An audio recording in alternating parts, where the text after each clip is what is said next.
Thank you. Welcome back to Creative Bold, Vanguard, South Africa. Good morning.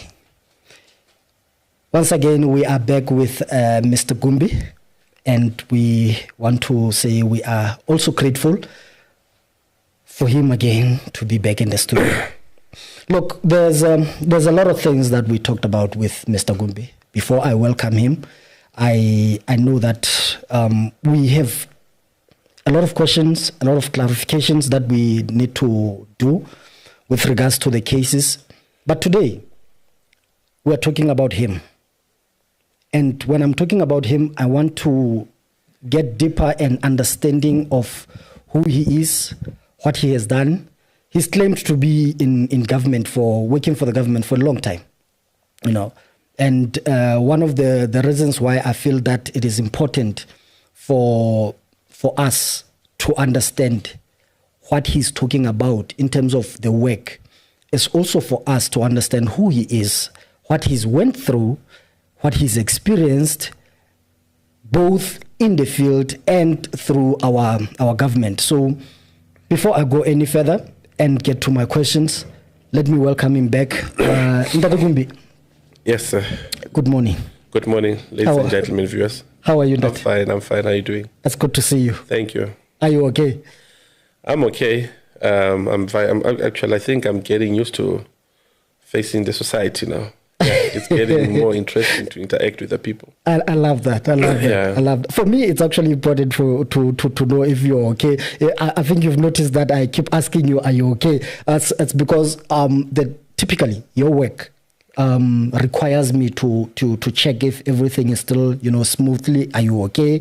Both mentally, physically, Look, I must say this is more of therapy to me. Yes. And then I feel much better because these are things that are in the carpet. These are things in the closed door behind the scenes where people don't know what some of us go through. And people, while I must thank God, I'm not yet addicted or maybe abnormal or sick somehow. But people who has experienced or gone through what I go through, they are not normal in the society.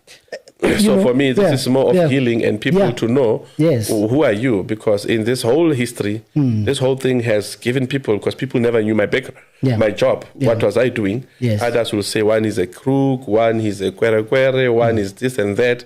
I think this thing, it has helped me, or it's also helping me to narrate to those who are part of my past, to know the truth of the ghost that they've been living with, because I had people that I lived with in the past who never understood my character, who never knew what is it that I'm doing.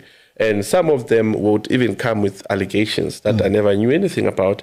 But yeah, for me, it's a therapy, and I think I'm proud to be here. Actually, I've read a few books which talk about the fact that anything that you're doing or that is holding you, that is inside you, that you need to, if I may put it in that way, like it's one of the most important therapies that you can go through. It gets off you or tell something from you. So I appreciate you, that work. I really appreciate you. Look, Ndata Gumbi. We've talked about a lot of cases, not a lot though, because we still have a mile to go. I think we've just touched on maybe 6 or 7 cases, if I may be corrected on that. But Ndata Gumbi, wena as a private investigator, the companies and whatnot later, but I want to know. That work. You've claimed that you've worked with the government from as far back as 2 decades ago. And for me, I feel like for Horukusi said the type of work or the vastness of Musebetsu also we need to take it back. We need to take it back. Look, I came across one of your documents, Mohubuanka, your arrest, which means you've been arrested. And this was back in 2006. Just on that part, between 2006 and 2007, what really happened to you in Assadville? Like, I saw a part that says you were also in custody for about 6 months. So before we go any further, I think this will set the precedence of what we're going to talk about. Just give me the background of what really happened there. Look, thanks once again. Like I said, I have worked and groomed by the state. I was groomed by intelligence. And I never knew from apartheid era, from as back as I was 9 years old, I was groomed to do collection. Collection is intelligence and information gathering. By then, it was between the political black power. Correct. Where we went, the ANC, ASAP and others were fighting for black power. I think backwards, I mentioned that this happened while I was still in the Free State, and I told you I came from a family of comrades of military. I came from the MK background, where my uncles are all Umkhonto we Sizwe, original militant of the past. Thank you for clearing that up, because when you say MK today, some people don't know that there's an original MK. We're talking of the true soldiers of Umkhonto we Sizwe. Like I also explained, that when they were in Mozambique, to Zambia and Rwanda, my family played a role in that. Yes. So I grew up in a background of family where comrades existed, and all foreigners, when they used to come to South Africa, our home was regarded as a refugee camp for migrants or for foreigners when there was instability in the African continent in the past. So I also mentioned to you, from after school, I used to sleep in police station because Nekele, one of the people who fought at the early age. When people wake up in the morning, they'll find the dustbins in the street. I will take the dustbins at night when they sleep, and I'll call it a stay away with my group, and that is how we started. Then police came to know the number of people doing this thing. It was us. So every weekend, police, they would collect us and keep us in custody from childhood. So every weekend I knew after school, Friday, police are coming to fetch me. You know, that one I know. So now, number two, like I said, I did counterterrorism and I was groomed and trained by the system. No, by then it was NIA, National Intelligence Agency, where they were looking for terror suspects in here, in South Africa. And amongst the people, I was staying in Germiston, in the East Rand, where my house was in Germiston next to Spa.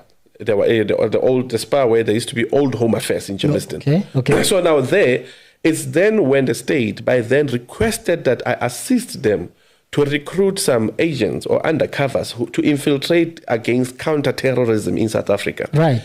It is then I recruited people and introduced them to the government. And these people, they became the agents of the state, who then were reporting to me, and I was still young. But by then, I was not only relying on this. I used to do also handwork, you know, design coffins, some frames, you know, homes, and for me to survive. Actually, I remember you mentioned that when you said... I used to do those things. I grew up working with my hands. You know, sometimes I used to do poems, you know, I go into public and make money, you know, through my voice. So those things I've done to survive. But once you are recruited by state, it doesn't make you a police officer, like I mentioned. Once you are recruited an agent or an informer or a source or agent, it doesn't mean you're a police officer. Correct. You understand? It means there's only a specific contract or mandate that you are focusing in. Yes. So, of course, the reason I was arrested in Krugersdorp in Azadville, it was 2006. These same people that I recruited, they happen to be double agents. How so? You know, when you fight crime, you don't speak lies. You don't instigate and influence people to commit crime. You understand? Meaning, if I come to you and I entice you that in that house there's a diamond and there's a gold and there's a big safe of mine, I'm enticing you to have an interest to go and do house robbery. Obviously. You understand? Yes. Most of the business robberies or crimes, they take place because of information they get from the insiders. You understand? So the people that I recruited, they actually went against the policy of honesty, where they went to KZN, to Mnambeti, and brought the guys with false information of possible truck of cocaine in Azadville, in Krugersdorp. So my handler by then told me, because I was in Zimbabwe and I found these people now having meetings in my house, I felt this is not on. I asked this guy, because I groomed them into my house. I asked them, what is the meeting for? Then long to find out they were planning this robbery or this heist. And I was like, but you can't okay, can I be part of this heist, you know? And then this guy was like, no, because remember, I'm the one who recruited him. And he refused me to be part of it. Then when he was reporting to the senior commander or whosoever was handling us, I said, no, but I'm not comfortable with the information given to you. Because by looks of things, this guy, he enticed the people with the information. And with that, I don't agree with the information and nobody should be arrested. Yeah. So I was told to back off from that operation. Okay. So I refused to listen. Remember, NIA is to gather intelligence and serve to the national security, which is South African Police Service. You understand? SAPS is the one that has the powers to arrest. They got full mandate to even investigate. But like your military intelligence, your NIA, your, you know, all those, and SAS, Secret Service, all their information has to be bottom line come to the SAPS for execution or for arrest. NIA, we are talking about National Intelligence Authority. Okay. Yeah. So when these guys, you know, I realized that they lied. I'm like, I forced myself in this robbery. I'm not going to back off. Yeah. So I told this gentleman, I'm going with you to that heist and I'm going to wear black. You wearing black. Nobody wear whites, you know, as a form of code. But because Nia did not want to listen to me, there's a guy who was a West Rand commander, Dumisani Juara. The guy, he was charged. If you know, if you check nicely, you must follow up the story of Dumisani Juara. He used to operate in the airports as well, but he was commander of West Rand. Yeah. That is the man I then went and I reported the information to say there's a possible robbery that will take place or heist that will take place in the West Rand. But what I did, it means I betrayed Nia.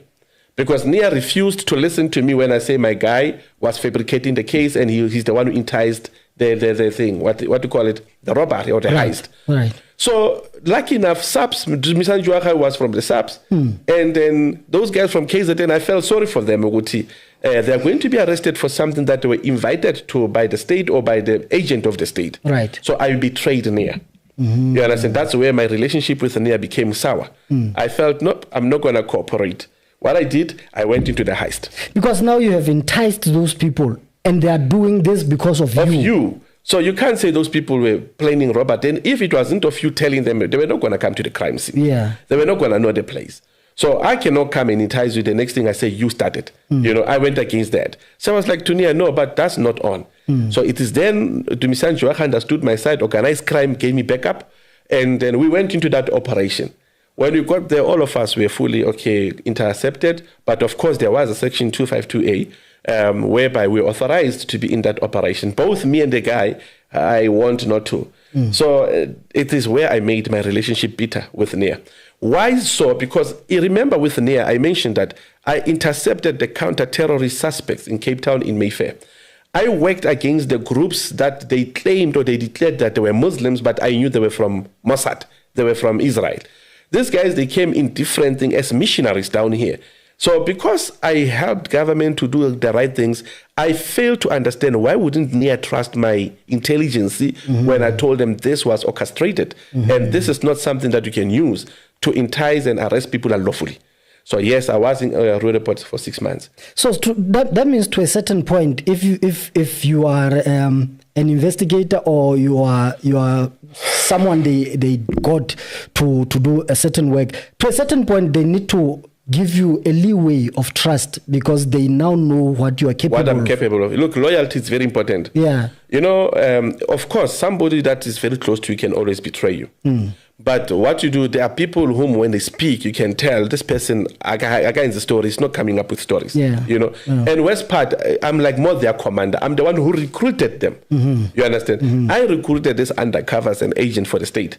So why would they then believe what they're telling them more than what I'm telling them? This was more of vague information. So then we were arrested. I think we're 8 of us, and we all came out. Of course, the Jackie Slay was still the national commissioner. And then some of the cops were involved in that heist. Look, this was a very mixed operation, you know. But the point here is it was vague. Yeah. So I wanted to see people out there.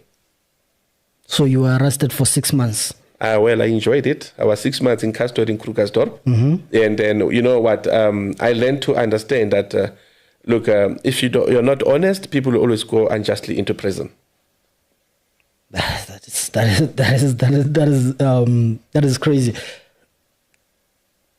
You also claimed that you don't trust the NPA, and you feel that the NPA is I don't know if I would say as corrupt or captured, but the best term for me would be captured, because I still feel that as a South African, there are there's still some hope, even if it's 1%, but there's still some hope that NPA can do its work. But I want you to jump into that.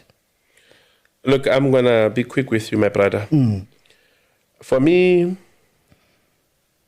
it's not everyone who's corrupt. Remember, most of the people who go into these institutes are profession hired. Yes. And they did the theory part of it, which they get employed to do the practical service in it.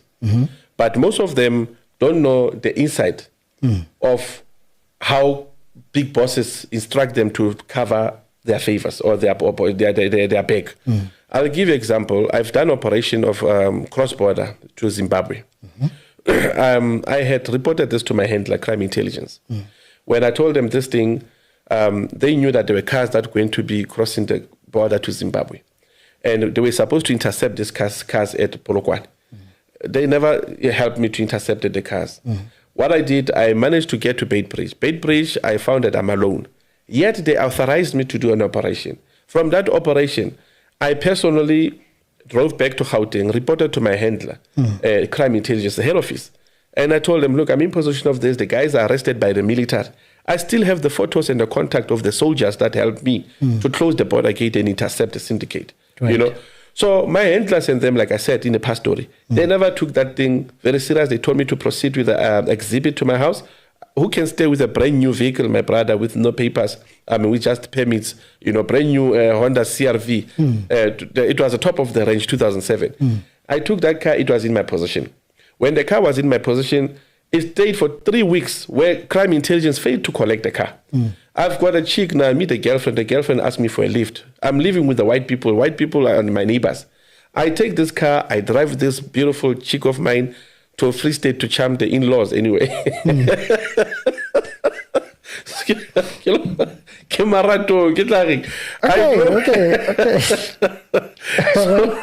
I drove with this girl to Free State. When we get there, I see there's some group of white people following me and intercepted me, broke the ignition of the car. I left the car at one of the public works in Free State.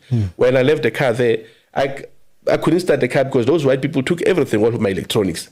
So you know what's the funny part there? As I left the car there, I couldn't start the car. The guys, they told me to tow the car back to Honda CRV in Vereeniging. Right. I came back to Vereeniging to take a breakdown to collect the car. I go back to Public Works where I left the car. The car is not there. It's not in SAP 13. It's not reported in the station for 3 weeks now. The superintendent, they call him Limbenberg from Bethlehem, Free State. The guy apparently is in possession of the car. I'm the one who looked for Limbenberg, the Bure man. I look for that captain. I ask him, sir, this is the car I was driving. My name is Musa Kumbe. Can I please? I'm asking for the car that was here. They say you took it. He tell me to come to his office.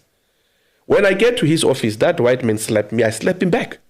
You understand? He's the big, giant Bure man. He slapped me. I slap him back. I'm like, you cannot hit me. I'm here to fetch the car. It's then the reason I was arrested for the second time. But honest truth is, I did not steal the car. They knew about the car. I gave them the statement where the car came from and why was I in there. If I knew I was wanted, I stole the car, why would I drive the car there and, go and fetch it back from the law hands? Like you get what I'm saying? I got there and the car was nowhere to be found. Then they are telling me this car was stolen somewhere in Zambezi at a plant. So you must prove beyond doubt. I've got a person whom I paid 96,000 in possession of this car. The state knows of it. You understand? NPA knew the truth. But this Bure man or this white man, and let me not say Bure because even my daughter, she's a Bure, she's a farmer. You know what I'm saying? Yeah. So,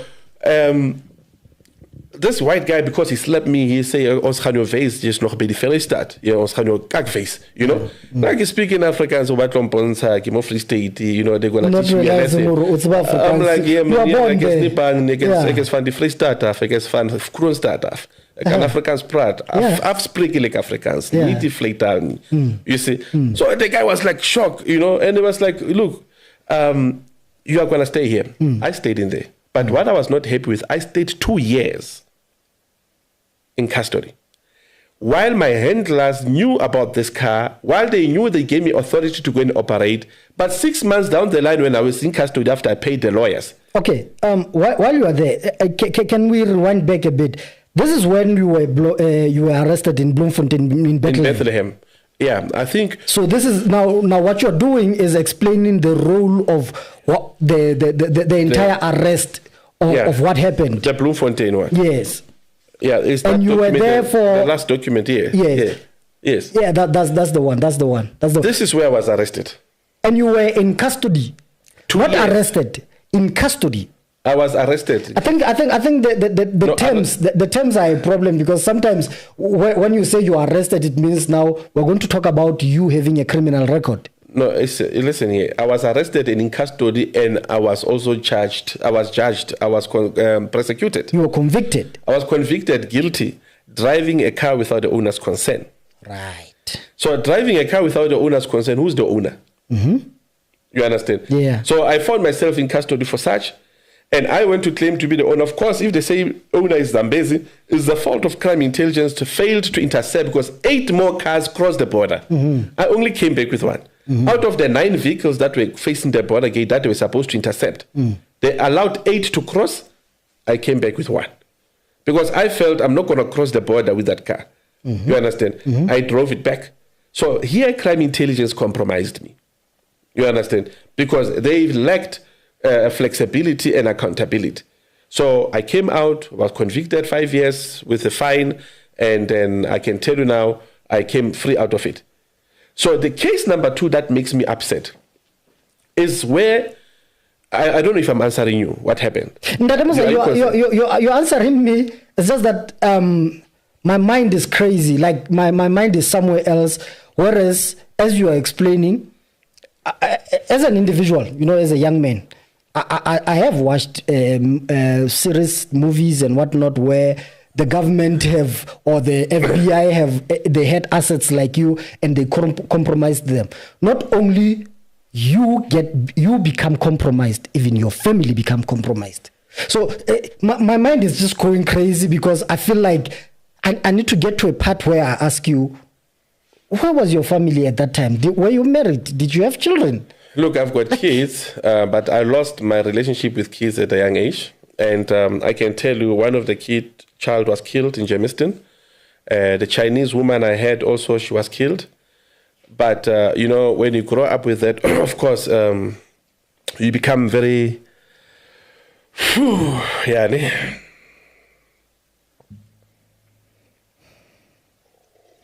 Yeah, I am not going to interject on that one, because no.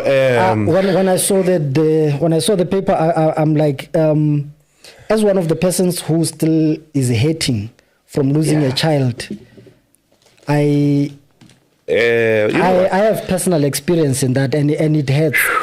You never recover from that. You don't recover from that.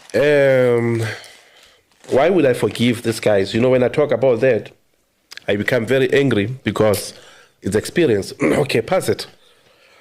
Of course, yeah, it's that experience. I lost my responsibility with children. And I'm sorry. Hey, I lost my child as well, so it will never get well. Yeah. Yeah, no.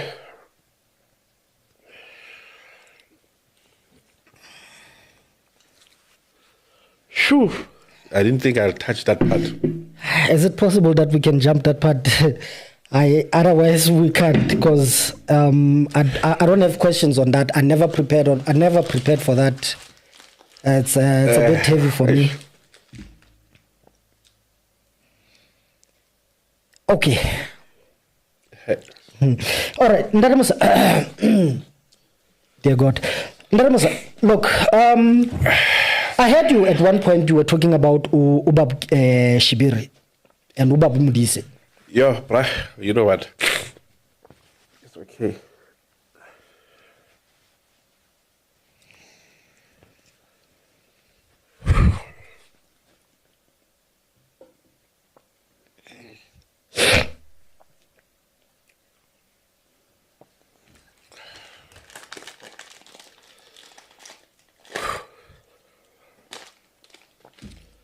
Yeah. To be honest, there's no getting over that.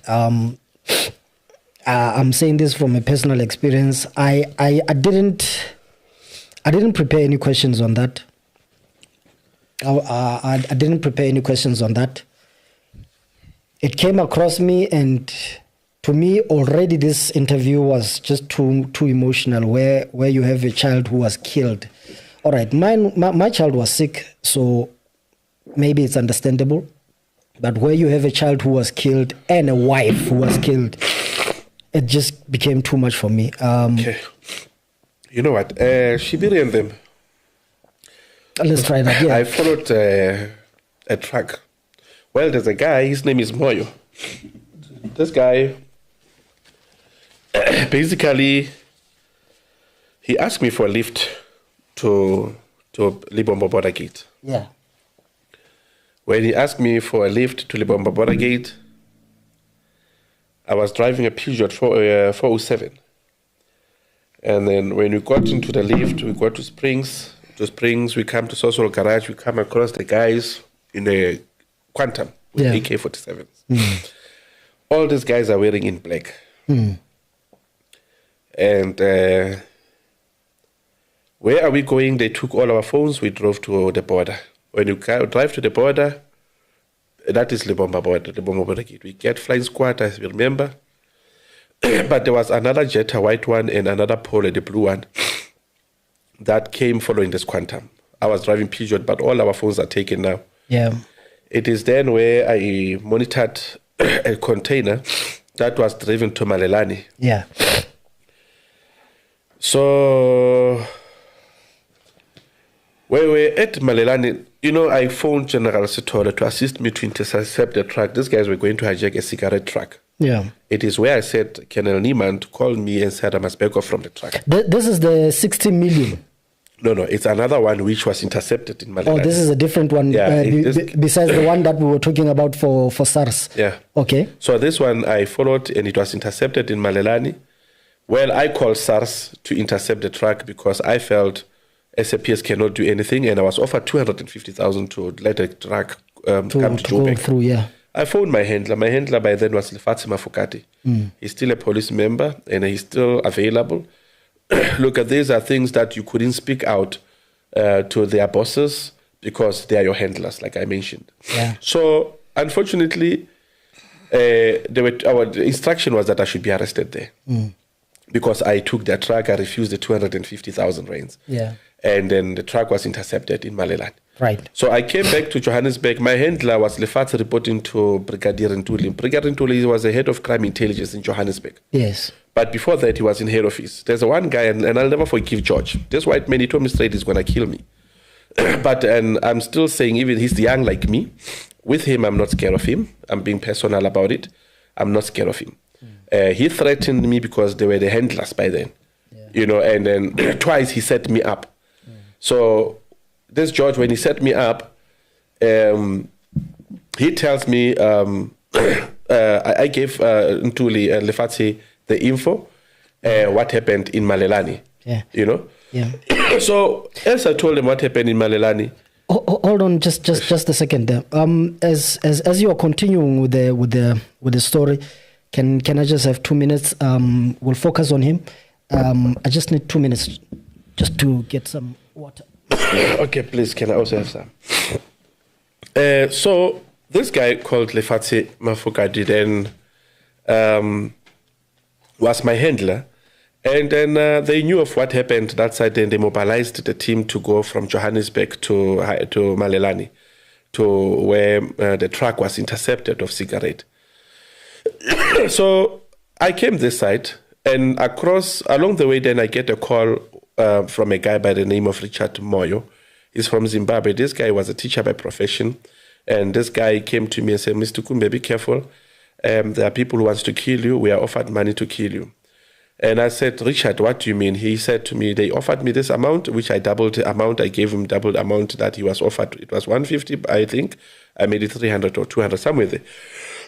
So this Zimbabwean guy tells me, "Look, bruh, be careful, they want to kill you. I then gave Moyo a recording device. When I gave Moyo a recording device, Moyo told me, look, bruh, these are the people who want to kill you, but I'll record them. I doubled the amount. He went with the device. Not long ago to come, I then get a charge sheet, which is this one.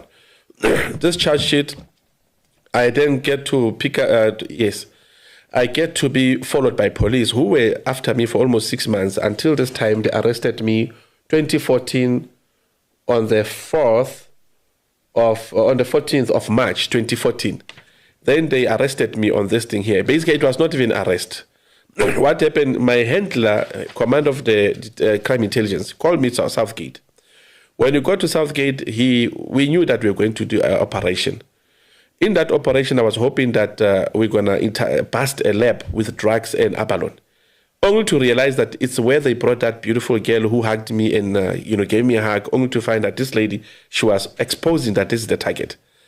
And then when I was driving out of there, these people followed me until almost to Johannesburg Central under the bridge next to Shell Garage with masked people, and they took me, closed me the bag. I was with my cousin's sister, and these people disappeared with me. Amongst them, it was Shibiri and Mutise. And when we got to Ireton, they called Muntwedi. They said Muntwedi was the investigating officer of Mashwanganyi's murder. This was the charge of the murder of Mashwanganyi, where they charged me of conspiracy to kill General Mashwanganyi.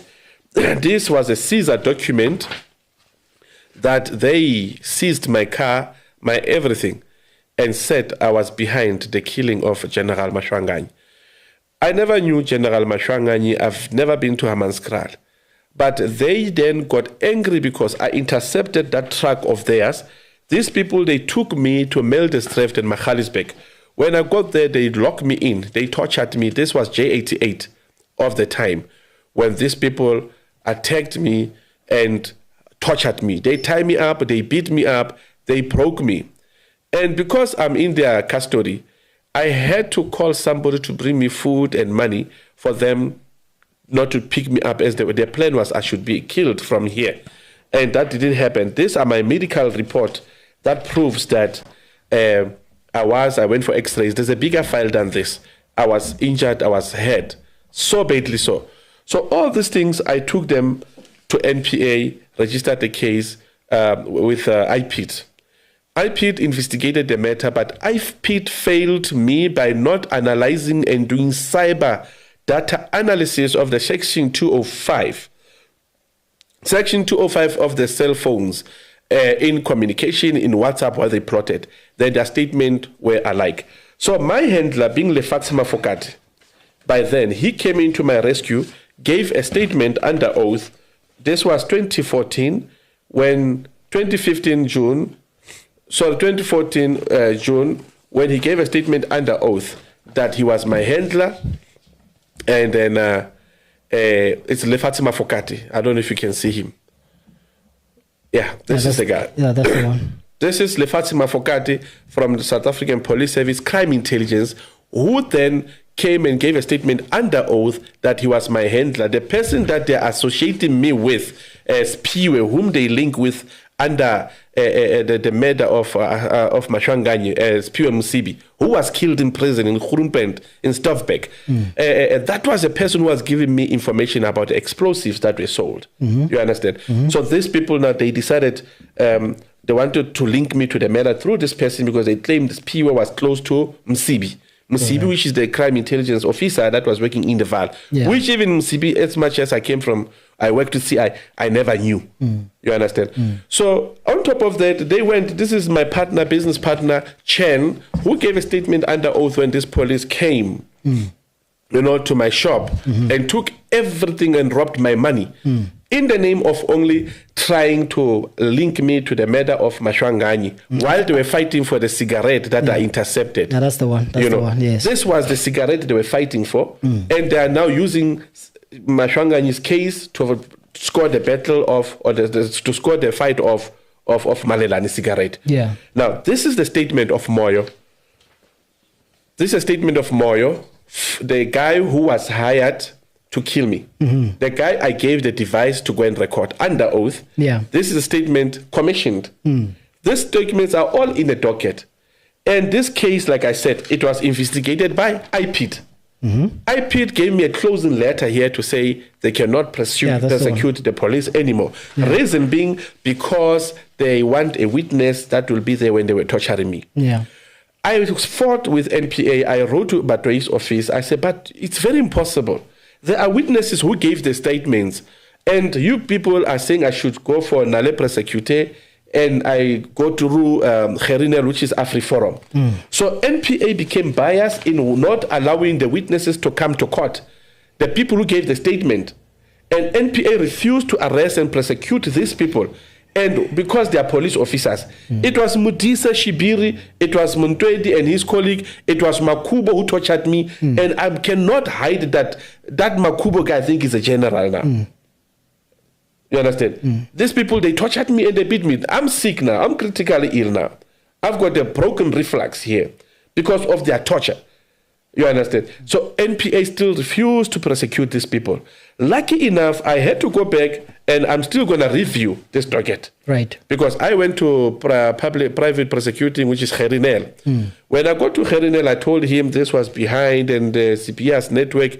Gerinel told me straight, look, bruh, I used to work with these guys in the Scorpion. We can't prosecute this thing. I agree with NPA not to prosecute because your statements are very limited. West Part, in the very same docket, it has my sister's statement, who was taken along with me. Okay. There are 4 witnesses who were supposed to be called in. Now, West Part, this guy they killed also last year. Moya was killed. So amongst the people that I know, 3 of my witnesses were killed. 3 of my witnesses were killed. Who knew about this plot that the police were doing? So all these things was in the name of what? Of protecting that I exposed their cigarette mafia network. You know, smuggling of cigarette and drugs. So with that, my brother, I then still say I found NPA was biased. And now it will be supported more by other cases that I shall be bringing forward, that I physically got involved or into. Thank you for that. Thank you for that, because you've not only clearly answered my question on the NPA by saying it's biased, because obviously when we talk about the cases that you're working on, obviously NPA has to be involved.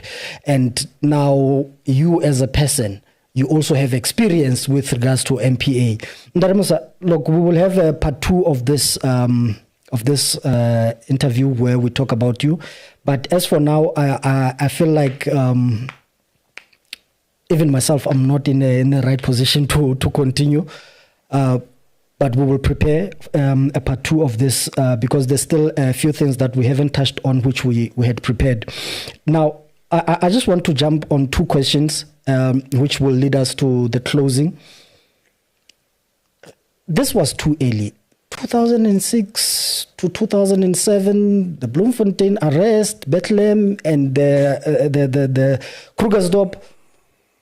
Where was your family at this time? And how was your means of... Can we actually jump into how was your means of survival? How did you live? Because I looked into your businesses. That time, you didn't have this powerful businesses that you do. How were you surviving? Where were you getting the stipend? Because I mean, your operations from way back, they were expensive because you had to pay people who they were working for you.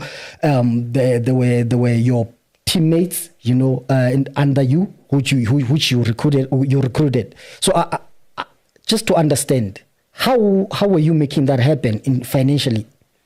Look, like I said, I'm a go-getter. I hustle a lot. And with very straight things, like I told you, I was designing. I had a workshop designing. And then I said also, I would also do poems.